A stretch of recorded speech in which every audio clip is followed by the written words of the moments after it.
Hey guys, my name is Kiki and welcome back to my channel, This Curvy Yogi. And I know that I usually come to you guys with yoga videos, self-care tips, and meditation topics. And I just recently did a 28-day vlog series for Black History Month. But today I'm coming to you with a Black Panther review. And with all of that being said, let's get into it.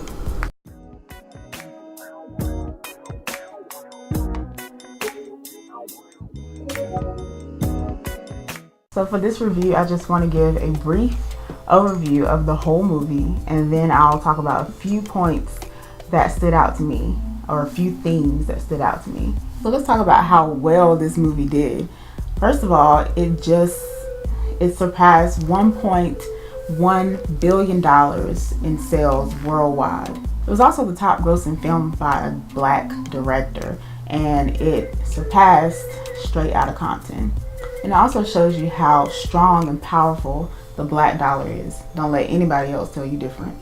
And so now on to the summary for this movie. So the movie starts off with the intro to how Wakanda came to be. So a meteorite hits Africa and gives them an enormous supply of vibranium. And then there are 5 tribes that are fighting over it. And then one of the warriors drinks one of the heart-shaped herbs, becomes the Black Panther, unites all of the tribes except for the Jabari. So fast forward to 1992 in Oakland, California, where King T'Chaka visits his brother N'Jobu. And N'Jobu is actually a Wakandan spy. And we find out that he has been working with Ulysses Claw, who is a known enemy, to steal vibranium. And then N'Jobu, during this whole session, finds out that his main man, the one that he confides in and the one that works with him closely, is also a Wakandan spy. And so fast forward to present day, where King T'Chaka is dead, and now T'Challa has to take over the throne. And now he and Okoye, who is the leader of the Dora Milaje, are devising a plan to get Nakia, his ex-girlfriend, to come to the ceremony where he is crowned king. Okoye specifically tells T'Challa when he sees Nakia, don't freeze. So Nakia is in the middle of helping a few refugees in another part of the region, and T'Challa basically interrupts this whole operation, and basically just to ask her to come to the ceremony. And she's just like, what? But what does he do when he sees her? He freezes. So of course Okoye has to come and save the day again. And eventually Nakia agrees to come to the ceremony. So fast forward to the ceremony where T'Challa is almost going to be crowned king, and guess who comes to dinner? It's challenge day. You guessed it. M'Baku comes from the mountains with the Jabari tribe, challenges T'Challa for the throne, but T'Challa still wins though. So now we're in a museum where this fine young man is admiring this exhibit, and he's asking this knowledgeable young lady about each artifact in the exhibit. So the young lady is telling him all of the facts, where it comes from, how it got there, blah blah blah. So finally he gets to one of the artifacts and he tells her, nah, this is from Wakanda. This is made of pure vibranium. And then he goes on to say, but don't worry, I'll take this off your hands. And then, long story short, he takes the artifact and walks out the museum. And then we find out that he's working with none other than Ulysses Claw. Okay, pause. If you are still with me, make sure that you go ahead and hit that subscribe button and tap the bell for notifications. Thank you. Now back to the story. Now back in Wakanda with King T'Challa, his new order of business is to now get the artifact from Ulysses Claw before he sells it. So Wakabi tells him that he has to come back with Claw dead or alive, either one. So now T'Challa, Nakia, and Okoye are off to South Korea. So T'Challa eventually catches Claw, but then leaves him in the hands of Agent Ross. Claw tells Agent Ross that Wakanda is covering up the fact that they have all this vibranium and they're posing as a third world country. So in the middle of all this, Eric comes back and gets Claw out of the situation.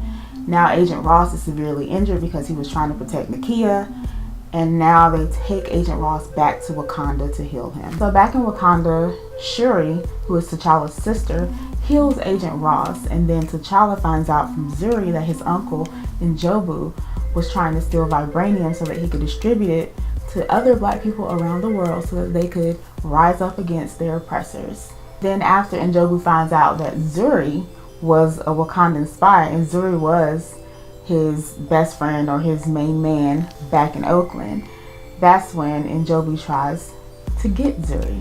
And in that whole battle, T'Chaka kills his brother Njobu and then leaves behind Njobu's son. And T'Chaka tells Shuri not to speak of anything that happened. And so you may have guessed it by now, but Eric is Njobu's son. And Eric grew up to be a U.S. Black Ops agent or soldier. And he had an appetite to kill. So he was appropriately named Killmonger. And so Killmonger kills Claw, drags his body back to Wakanda, specifically to W'Kabi. W'Kabi takes Eric, or Killmonger, back to King T'Challa and the tribal leaders. And Eric is telling them to ask who he is. And they finally do, and they find out that he is Njobu's son. Hey, Auntie. Hey, Auntie. Hey, Auntie. And so this is how Killmonger greets Queen Ramonda, who is T'Challa's mother, and then challenges T'Challa for the throne, and then wins, and T'Challa falls to his death, and my heart drops. All hail King Killmonger. So now as king, Killmonger plans to distribute all of the weapons out to black people or people of color all out in the world so that they could rise up against their oppressors, the same reason as his dad. And so now Shuri, Nakia, and Queen Ramonda flee to none other than the Jabari tribe for help with the last heart-shaped herb that Nakia had to steal before Killmonger ordered for all of them to be burned. And this is where we find out that T'Challa is still alive because the Jabari tribe saved him. And so they give him the heart-shaped herb, he drinks it, and he's back in business. And then of course there's a final showdown between Killmonger and T'Challa stabs Killmonger, and now Killmonger decides that it's better for him to die. Bury me in the ocean with my ancestors who jumped from ships because they knew death was better than bondage. Whew, that line, y'all. So much truth in one sentence. And at the very end, King T'Challa builds an outreach center in Oakland where Njobu died and Killmonger grew up. And that's it. If you're still with me, make sure you hit that subscribe button down below and tap the bell next to it for notifications. And so with all of that being said, let's talk about a few things that stood out to me. And so number one is the natural hairstyles that were portrayed throughout the whole movie, especially this style. And so this was worn by the mining tribal leader, I believe. One of the tribal leaders. And of course it looks like it was African inspired or inspired by an African tribe. And I found out it was the Himba tribe, which uses clay, and it's called Ochse paste. And I'm pretty sure I messed that up, but this word down here, Ochse paste. And it's made of butterfat and red ochre, and it's used to cleanse the skin. It's used for your hair and also to help protect from mosquitoes. And so it was fascinating to me that there was only one weave throughout the whole movie, and mostly because it's sending the message to our young black girls that you can be beautiful with your natural hair. And Okoye even joked about it, saying how uncomfortable it was while they were in South Korea trying to get the artifact from Claw. So I say yes to all the curls, coils, and kinks. And so number two is Shuri. And Shuri is one of the best characters in the whole movie. She was funny, smart, and she was the youngest and in charge of all of the technological advances of Wakanda. Let that sink in. But what I love most about Shuri's role in this whole movie is that it promoted STEM for our children to think about. And STEM is science, technology, engineering, and mathematics. And just seeing her being so smart and clever and inventing all of these things and curing people, it just added to the whole visual of having a cool career in technology. Number three is the amount of loyalty that was shown throughout the whole movie, especially by Nakia, Okoye, and even the Jabari tribe. And so Okoye did not stop serving the throne even when Killmonger became king. Now that's dedication, because when he became king, I think I would have been out of there. And for Nakia, she was loyal to the people that she was helping, in that she would not stay there with King T'Challa unless he was going to send help their way. And last, I want to point out the loyalty of the Jabari tribe, because even though they didn't have a lot to do with the other tribes, they still saved T'Challa and helped him to win the battle against Killmonger. Now, either that shows a lot of loyalty to Wakanda as a whole, or that they were afraid of Killmonger's antics and just wanted to save T'Challa instead of hurting him even more. And so number 4 is the portrayal of women being protectors and as equals. And this was established by the Dora Milaje, which was led by Okoye. And these women fought alongside the king and protected the king, and he did not at all feel threatened by any of them. So that is a step towards equality. But I also love that brown and dark skinned women were the face of this movie. And that is a big step in the right direction for representation for us, because most of the time in the media, in movies, anything, you usually see that the light-skinned women are the ones that are picked for those roles, and the dark-skinned women are picked for supporting roles, or even roles that aren't as important. And so this was a great step forward to adding to a good representation of our brown and dark-skinned sisters. So our children, our girls, are able to see women who look just like them, and not just women who are racially ambiguous or light-skinned or biracial, whatever you want to call it. This is a representation of all shades of black women. And I've also seen where there have been light-skinned women who were in their feelings and not really happy with the light-skinned representation that was in the movie, which was close to none. And my response to that is, this is in Wakanda, an African country that has not been colonized. So do you really expect to see a lot of light-skinned women or men?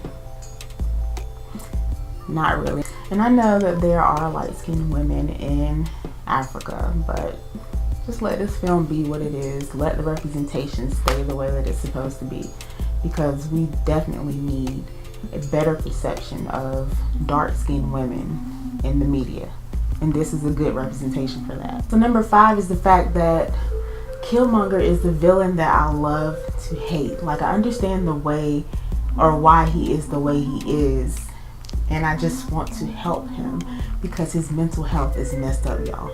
It's messed up. Like, he and his father and Jobu had the right idea about wanting to help people to rise up against their oppressors.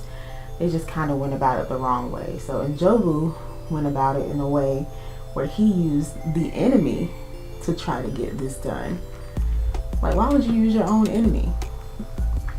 And Killmonger used his anger to help fuel his ideas, and that's never a good idea. We shouldn't just operate off of emotion. But I do understand that his father was killed and his so-called family left him there. And so that causes a lot of anger to be harbored in your heart. So it's like, I'm mad at him, but not really, because I understand. And so number 6 is the fact that the ending just felt unresolved to me. And so the whole thing with T'Challa and Killmonger just felt like that was an unresolved issue. Whether you want to relate it to the difference between Black Americans and Africans, or if you just want to relate it to the fact that they were family, and it just seemed like T'Challa just let him die instead of trying to embrace him as family and show him something different. I guess in my eyes, I just wanted something positive to come from it, especially since that is their family. But it just kind of ended on a note that you're still an outsider, so we really don't care. I guess I just wanted T'Challa to acknowledge Killmonger as family for once, because I don't think he ever did it in the whole movie. That's just me. Now, there is a possibility that Killmonger is not dead, and for the sake of the storyline, I hope not, because I want to see what actually happens after that. the ending did leave a little bit of a, I don't know, it felt like it could lead to something else, but I don't know. As far as character development, I think that they did a very good job of developing most of the characters. One character that I would love to see more of, as far as more storyline from, is M'Baku in the Jabari tribe, the whole tribe. Just, I guess, to give a history of why they just rejected everything. If it was just from the beginning until now, or was it just kind of a gradual lead up to them just not wanting anything to do with them. And of course, I want to see more of M'Baku, just more of his whole story. And I wouldn't mind seeing Winston Duke on camera more. They didn't have him enough on camera in this movie. It was enough, but it wasn't enough, if you know what I mean.